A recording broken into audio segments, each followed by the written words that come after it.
Ang 15IB ay dumalo sa groundbreaking ceremony ng Farm to Market Road Project sa Barangay Talakdan, Cauayan, Negros Occidental nito lang ika-11 ng Setyembre taong kasalukuyan.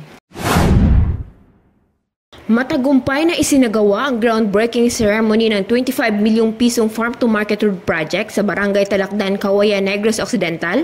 Ang proyektong ito ay bahagi ng OPA-PRO Transformation Program na layuning suportahan ang kapatiran para sa Progresibong Panlipunan Incorporated Cauayan Chapter.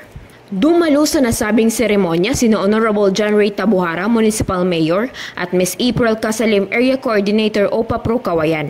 Ang proyekto ay isa sa mga mahalagang inisyatiba ng local government units ng Cauayan sa pakikipagtulungan sa Office of the Presidential Advisor on Peace, Reconciliation and Unity or OPA-PRO. Ang 25 milyong pisong halaga ng Farm to Market Road Project ay bahagi ng patuloy na pagsuporta sa proseso ng kapayapaan sa munisipalidad sa pamamagitan ng pagpapabuti ng mga infrastruktura na magdudulot ng mahalagang benepisyo sa mga lokal na komunidad.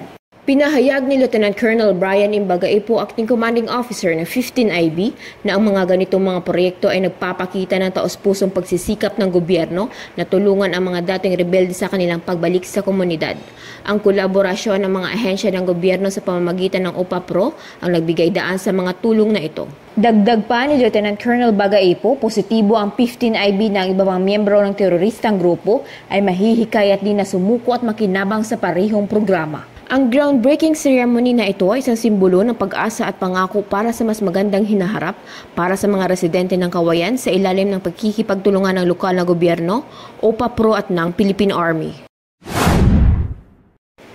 At siya ang hatid naming balita sa araw na ito.